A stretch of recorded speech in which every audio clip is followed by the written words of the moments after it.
അങ്ങനെ പുതിയൊരു പ്രഭാതം കൂടി നമ്മൾ അസർബൈജാനിലൂടെ യാത്ര പുരോഗമിക്കുന്നു. ഇന്ന് നമ്മുടെ യാത്ര എന്ന് പറയുന്നത് ഒരു രസകരമായൊരു സ്ഥലത്തേക്കാണ്. ഞാൻ ആദ്യമായിട്ടാണ് മഞ്ഞുമലയുള്ള സ്ഥലത്തേക്ക് പോകുന്നത്. ഖബാല എന്നാണ് സ്ഥലത്തിൻ്റെ പേര്. അത് ശരിക്കും നമ്മുടെ ഈ ബാക്കു എന്ന് പറഞ്ഞ നഗരത്തിൽ നിന്നും പുറത്തേക്കാണ് ശരിക്കും പോകുന്നത്. അവിടെയാണ് ഖബാല ഉള്ളത്. അപ്പോൾ നമ്മുടെ യാത്ര പുരോഗമിക്കുന്നു. നല്ല വീതിയുള്ള റോഡുകളും മറ്റും കാണാം. ഇതെല്ലാം അവിടുത്തെ ആൾക്കാർ താമസിക്കുന്ന ഫ്ലാറ്റും സെറ്റിൽമെൻറ്റ്സും ഒക്കെയാണ്.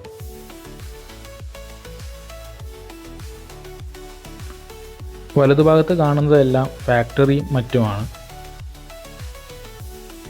നിരവധി ഫാക്ടറീസ് ഉള്ളൊരു ഏരിയയിൽ കൂടിയാണ് നമ്മളിപ്പോൾ പോകുന്നത്. ഇവിടെ കാര്യമായിട്ട് പെട്രോൾ ഖനനം, പെട്രോളിയം പ്രൊഡക്ട്സൊക്കെ ഉണ്ടാക്കുന്ന മാനുഫാക്ചറിങ് യൂണിറ്റ്സും മറ്റുമാണ്. അതിൻ്റെ ഒരു ഇതാണ് നമ്മളിപ്പോൾ ഇവിടെ കാണുന്നത്. ഇതെല്ലാം പെട്രോൾ ഖനനം എല്ലാം നടത്തുന്ന ഒരു സ്ഥലമാണ്. വലിയ വലിയ ടാങ്കുകളും മറ്റും നമുക്ക് കാണാം. അങ്ങനെ നമ്മുടെ വീണ്ടും യാത്ര മുന്നോട്ട് ഇങ്ങനെ പോവുകയാണ്. ഈ നേരത്തെ കണ്ട ആ സൈഡിൽ വെച്ചിരിക്കുന്ന വലിയ മതിൽ പോലെയുള്ളത് എന്തിനാണെന്ന് വെച്ചാൽ, നമ്മൾ യാത്ര ചെയ്യുമ്പോൾ അതിൻ്റെ അപ്പുറത്തെല്ലാം വീടുകളും മറ്റുമാണ്. അവിടേക്ക് ശബ്ദമലിനീകരണം ഒന്നും ഉണ്ടാവാതിരിക്കാൻ വേണ്ടിയിട്ടാണ് അവരങ്ങനെ ഒരു മതിൽ പോലെ കിട്ടിയിരിക്കുന്നത്. ഇതെല്ലാം അസർബൈജാൻ്റെ കൃഷിയിടങ്ങളും മറ്റുമാണ്. പല ഇൻഡിവിജ്വൽ ആൾക്കാരുടെയും എല്ലാവരുടെയാണ്. ഒരു സ്ഥലത്ത് ചെന്നപ്പോൾ ഞങ്ങളൊന്ന് ഇറങ്ങി. അത് കഴിഞ്ഞ് വീണ്ടും യാത്ര. ഇവിടെ ചെമ്മരിയാടിൻ്റെ കൂട്ടം തന്നെ കാണാൻ കഴിഞ്ഞു. അതെല്ലാം കണ്ടുകൊണ്ട് നമ്മുടെ യാത്ര ഇങ്ങനെ പുരോഗമിക്കുകയാണ്. ഞാനിങ്ങനെ വീഡിയോ ഓരോന്നും എടുക്കുമ്പോൾ നമ്മൾ ഡ്രൈവർ ചോദിക്കുന്നുണ്ട് എന്തിനാണ് ഇതെല്ലാം എടുക്കുന്നത് എന്നുള്ള രീതിയിൽ.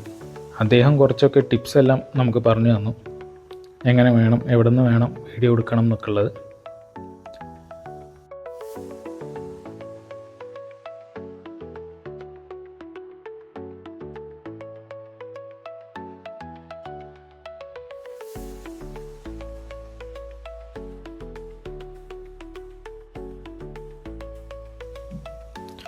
മലനിരകളും മറ്റുമെല്ലാം ഇവിടെ നല്ല രസകരമായിട്ട് തന്നെ കാണാം.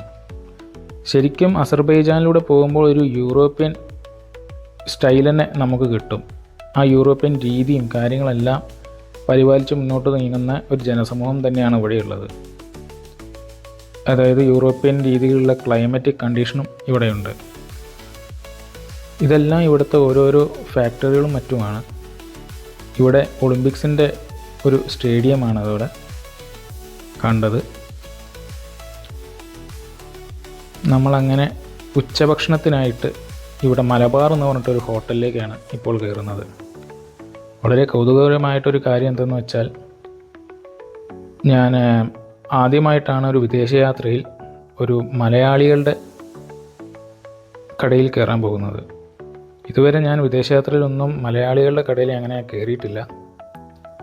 പ്രത്യേകിച്ച് ഇങ്ങനത്തെ അസർബൈജാൻ പോലുള്ള സ്ഥലത്ത്, ഖബാല പോലുള്ള സ്ഥലത്തേക്ക് എത്തുമ്പോൾ ഇവിടെ ഒരു മലയാളിയുടെ കട ഉണ്ടാവുമെന്ന് പോലും ഞാൻ വിചാരിച്ചിട്ടില്ല. അങ്ങനെയാണ് ഞാൻ ഗൂഗിളിൽ തപ്പി നോക്കിയപ്പോൾ ഇങ്ങനെ ഒരു കേരള റെസ്റ്റോറൻറ്റ് പറഞ്ഞിട്ട് ഇവിടെ കണ്ടപ്പോൾ ഞാൻ നമ്മുടെ ഡ്രൈവറെയും കൂട്ടി, അദ്ദേഹം ഇതുവരെ കഴിച്ചിട്ടില്ല കേരള റെസ്റ്റോറൻറ്റിൽ ഭക്ഷണമൊന്നും, അപ്പോൾ അദ്ദേഹത്തെയും കൂട്ടിയിട്ട് ഞാൻ കയറി. ഇവിടുത്തെ ഓണറുമായിട്ട് ഞാൻ സംസാരിച്ചു. അദ്ദേഹം കോഴിക്കോട് ഭാഗത്തു നിന്നാണ് അദ്ദേഹത്തിൻ്റെ വീട് വരുന്നത്. ആനയുടെ വെഞ്ചാമരം മറ്റുമെല്ലാം അവിടെ തൂക്കിയിട്ടിരിക്കുന്നു.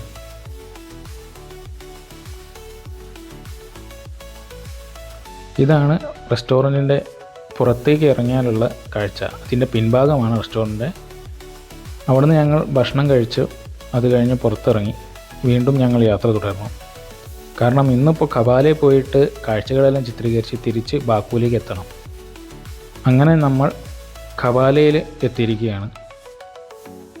അവിടുന്ന് ടിക്കറ്റ് എടുക്കാൻ വേണ്ടി നമ്മുടെ ഡ്രൈവർ ഇവിടെ കാത്തു നിൽക്കുന്നു. ഇതെല്ലാം ടൂറിസ്റ്റുകൾ വന്ന വണ്ടികളാണ്. വളരെ മനോഹരമായൊരു സ്ഥലം തന്നെയാണ് ഖപാല. ഇവിടുന്ന് നമ്മുടെ യാത്ര എന്ന് പറയുന്നത് റോപ്പ് വേ വഴിയാണ്. ഇതാണ് റോപ്പ് വേ. ഈ റോപ്പ് വേയിലൂടെ നമ്മൾ മുകളിലെ സ്റ്റേഷനിലേക്കാണ് എത്തുക. ആ സ്റ്റേഷനിൽ നിന്നും ഇറങ്ങി വീണ്ടും ഒരു റോപ്പ് വേ എടുത്തിട്ട് വേറൊരു സ്ഥലത്തും കൂടി നമ്മൾ പോകും. അങ്ങനെ 2 സ്റ്റേഷൻസാണ് ഈ റോപ്പ് വേ ടിക്കറ്റിൽ നമുക്ക് ഉൾപ്പെടുത്തുന്നത്. ഇവിടെ ഇങ്ങനെ ബണ്ട് തിരിച്ച് വെള്ളം കെട്ടിയിരിക്കുന്നു. കൃഷിക്കും മറ്റേനും വേണ്ടിയായിരിക്കാം അവരങ്ങനെ ചെയ്തത്.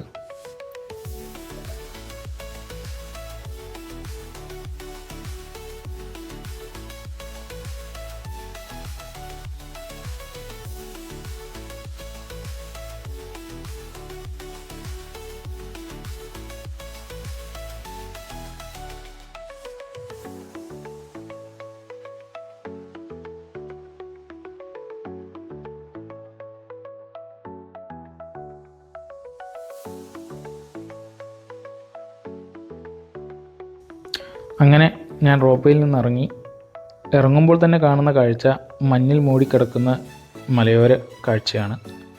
നല്ല തണുപ്പുണ്ട് ഇവിടെ. അതുകൊണ്ട് തന്നെ ഞാൻ സ്വെറ്ററും എല്ലാം ഇട്ടിട്ടാണ് ഇപ്പോൾ നടക്കുന്നത്.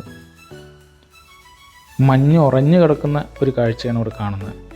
മഞ്ഞ് വീഴ്ചയില്ല. അതുകൊണ്ട് തന്നെ ഇവിടെ അത്യാവശ്യം നല്ല വഴുക്കലുമുണ്ട്. ആ പോകുന്ന റോപ്പ് താഴേക്കാണ് പോകുന്നത്. അത് നമ്മൾ വന്ന സ്റ്റേഷനിലേക്കാണ് പോകുന്നത്. ഇതല്ലാതെ വേറൊരു റോപ്പ് വേ കൂടിയുണ്ട്. അതിൽ കയറിയിട്ടാണ് നമുക്ക് അടുത്ത സ്റ്റേഷനിലേക്ക് പോകേണ്ടത്. ഞാനങ്ങനെ മഞ്ഞ് മൂടി കിടക്കുന്ന സ്ഥലത്തേക്ക് ഒന്നിറങ്ങി. പലരും അതിലൂടെ നടക്കുന്നു. ചെറുതായിട്ട് വെയിൽ വരുമ്പോൾ നല്ലൊരു സുഖം കിട്ടുന്നു. ഇതിൻ്റെ മുകളിലേക്ക് ഇങ്ങനെ കയറിപ്പോകാം. പക്ഷേ എന്താ വെച്ചാൽ ഇദ്ദേഹം വരുന്ന പോലെ നമ്മളും സ്ലിപ്പായി പോകും. ഞാനതുകൊണ്ട് വല്ലാതെ മുകളിലേക്ക് പോകാൻ നോക്കിയില്ല. എങ്കിലും നല്ല രസമായിട്ട് കാണാവുന്ന ഒരു കാഴ്ചയാണത്. ഞാനൊരു കഷ്ണം മഞ്ഞെടുത്തിട്ട്, ഉറച്ചു കിടക്കുന്ന മഞ്ഞെടുത്തിട്ട് ഒന്ന് പൊട്ടിക്കാൻ ശ്രമിച്ചു. പക്ഷെ അത് നടന്നില്ല.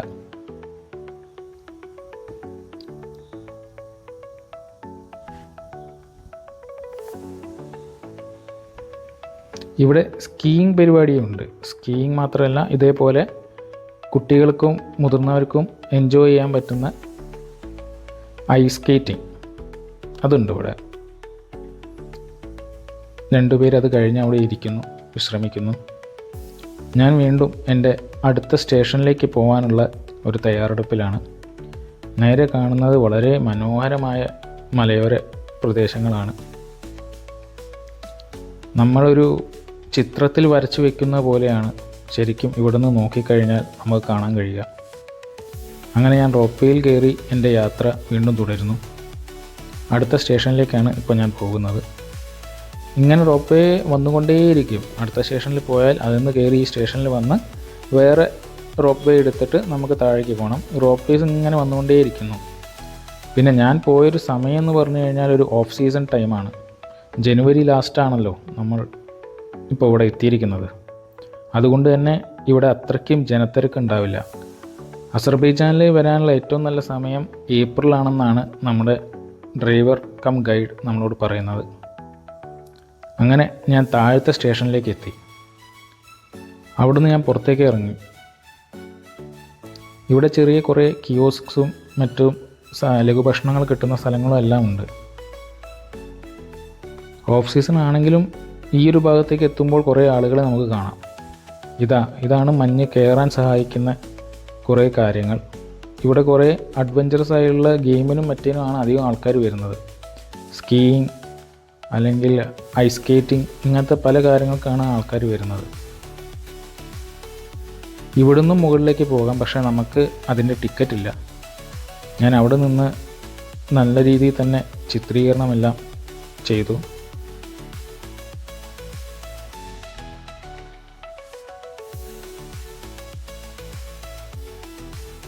ഇവിടെ ഇങ്ങനൊരു സ്ഥലം കൂടിയുണ്ട്. ഇതെല്ലാം കിയോസ്കുകളാണ്. നമുക്ക് ലഘുഭക്ഷണങ്ങളും മറ്റുമെല്ലാം കിട്ടുന്ന കിയോസ്കുകൾ.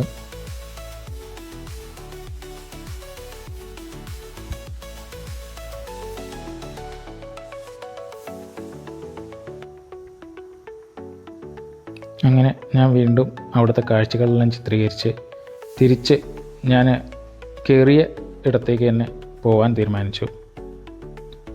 അങ്ങനെ റോപ്പ് വേയിൽ കയറി വീണ്ടും യാത്രയായി. യാത്രയുടെ ഇടയിലൂടെ, അതായത് റോപ്പ് വേ ഇങ്ങനെ പോകുമ്പോൾ കാണുന്നത് മഞ്ഞിങ്ങനെ വീണ് കിടക്കുന്ന മലയോര പ്രദേശങ്ങളും മറ്റുമാണ്. നമ്മൾ തിരിച്ചു പോകുമ്പോൾ ആദ്യം എത്തിയ സ്റ്റേഷനിലേക്ക് വീണ്ടും എത്തുന്നു. അവിടെ നിന്ന് ഇറങ്ങി അടുത്ത റോപ്പ് വേ കയറി ഞാൻ താഴേക്ക് പോവുകയാണ്. അതിനു മുന്നേ ഞാൻ ഇവിടുന്ന് കുറച്ചും കൂടി രസകരമായ കുറച്ചും കൂടി ചിത്രീകരണം ചെയ്യാമെന്ന് വെച്ചിട്ട് ഇങ്ങോട്ടേക്ക് അവിടെ ഒരു നടപ്പാതയുണ്ട്, അതിലൂടെ പോയിട്ട് ഞാൻ ചിത്രീകരിക്കാൻ വേണ്ടി ഒന്നുകൂടി പോയി. എത്ര തവണ നമ്മളിത് കണ്ടാലും മതിവരാത്ത പോലെ വളരെ മനോഹരമായിട്ട് പ്രകൃതി ഇവിടെ ഒരുങ്ങിയിരിക്കുന്നു. നിങ്ങൾക്ക് കാണാം, നല്ല രസകരമായിട്ട് ആകാശം നിൽക്കുന്നത്. അങ്ങനെ നമ്മൾ വീണ്ടും താഴേക്ക് പോവുകയാണ്. നമ്മൾ കയറിയ സ്ഥലത്തേക്ക് തന്നെ നമ്മൾ തിരിച്ചെത്തുകയാണ്. എൻ്റെ ജീവിതത്തിലെ ആദ്യത്തെ മഞ്ഞ് കാണുന്ന ഒരു കാഴ്ചയാണ് ഇന്നിപ്പോൾ ഞാൻ കണ്ടത്. ഇതിന് മുന്നേ ഞാൻ ജോർജിയയിൽ പോയെങ്കിലും അതൊരു ഓഫ് സീസൺ ആയിരുന്നു. അവിടെ ആ സമയത്ത് കുറച്ച് ചൂടായിരുന്നു. അതുകൊണ്ട് തന്നെ മഞ്ഞ് ദൂരെ നിന്നും കുറേശ്ശെ ഇങ്ങനെ ഇതേപോലെ മലയുടെ മുകളിൽ കട്ടിയായി നിൽക്കുന്ന മാത്രമേ കണ്ടുള്ളൂ. മഞ്ഞിലേക്ക് ഇറങ്ങാൻ പറ്റിയില്ല. പക്ഷേ ആദ്യമായി മഞ്ഞിലിറങ്ങിയ ഒരു സന്തോഷത്തിൽ തിരിച്ച് ഞാനിവിടെ എത്തി. ഈ റോപ്പ് വേസ് ഇങ്ങനെ കണ്ടിന്യൂസ് ആയിട്ട് ഇങ്ങനെ പോയിക്കൊണ്ടിരിക്കും. ഇതാണ് ഓഫീസിൻ്റെ പുറത്തെ കാഴ്ച, അതായത് നമ്മൾ കയറിയ റോപ്പ് വേൻ്റെ ആ ഒരു ഓഫീസിൻ്റെ പുറത്തെ കാഴ്ച. വീണ്ടും കാറിൽ കയറി ഞങ്ങൾ യാത്ര തുടർന്നു. ഇനി തിരിച്ച് ഹോട്ടലിലേക്കാണുള്ള യാത്ര. സൂര്യാസ്തമയത്തിനുള്ള സമയമായി അസർബൈജാനിൽ. ഇപ്പോൾ രാത്രിയായിരിക്കുന്നു. ഏകദേശം ബാക്കുവിൻ്റെ സ്ഥലത്തേക്ക് ഞാൻ എത്താനായിട്ടുണ്ട്. വീണ്ടും യാത്ര മുന്നോട്ട് നീങ്ങുന്നു. ഇവിടെ ഇങ്ങനെ നിറയെ ടാങ്കർ ലോറീസ് കാണാം. ഇതൊരു മോസ്കാണ്. അവിടുത്തെ ലൈറ്റിംഗ് ഒക്കെ ചെയ്തു വെച്ച് വളരെ മനോഹരമായിട്ട് തന്നെ മോസ്ക് ഒരുക്കി വെച്ചിരിക്കുന്നുണ്ട്.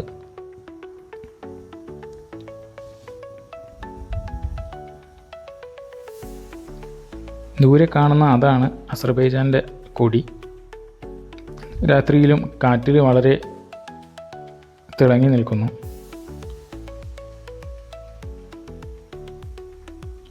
ഇതെല്ലാം രാത്രി കാഴ്ചകളാണ് നമ്മുടെ അസർബൈജാനിലൂടെയുള്ള.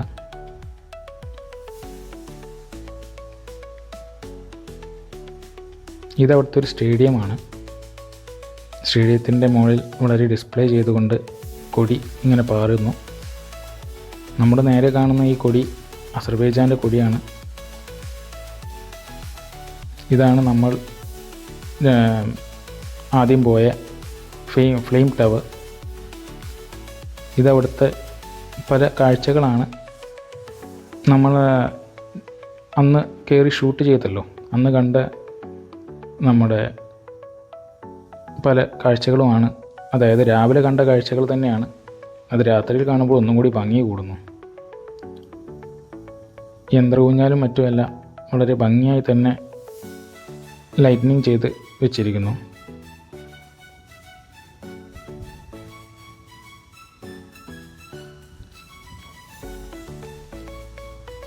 വളരെ മനോഹരമായിട്ട് തന്നെ ഈ സിറ്റി രാത്രിയിൽ ലൈറ്റ്നിങ് ചെയ്ത് ഒരുക്കി വെച്ചിരിക്കുന്നത് കാണുമ്പോൾ തന്നെ ഏതൊരു യാത്രികനും വളരെ അത്ഭുതകരമായിട്ട് ഈ രാജ്യത്തെ നോക്കിക്കാണും. ശരിക്കും ഇതുതന്നെയാണ് ടൂറിസത്തിലൂടെ ഇവർ ചെയ്തുകൊണ്ടിരിക്കുന്നതും. രാവിലത്തെ കാഴ്ചകൾ മാത്രമല്ല, രാത്രിയും വളരെ മനോഹരമായി ഒരു രാജ്യം ഒരുക്കി വയ്ക്കുമ്പോൾ ആൾക്കാർ അധികവും നൈറ്റ് ലൈഫ് ഉല്ലസിക്കാൻ വേണ്ടി പുറത്തിറങ്ങുമ്പോൾ അവർക്ക് കണ്ണിന് ഇമ്പമുള്ള കാഴ്ചയിലൂടെ തന്നെയാണ്, അല്ലെങ്കിൽ കണ്ണിന് ഇമ്പമുള്ള കാഴ്ചകളാണ് ഇവിടെ ഒരുക്കി വച്ചിരിക്കുന്നത്.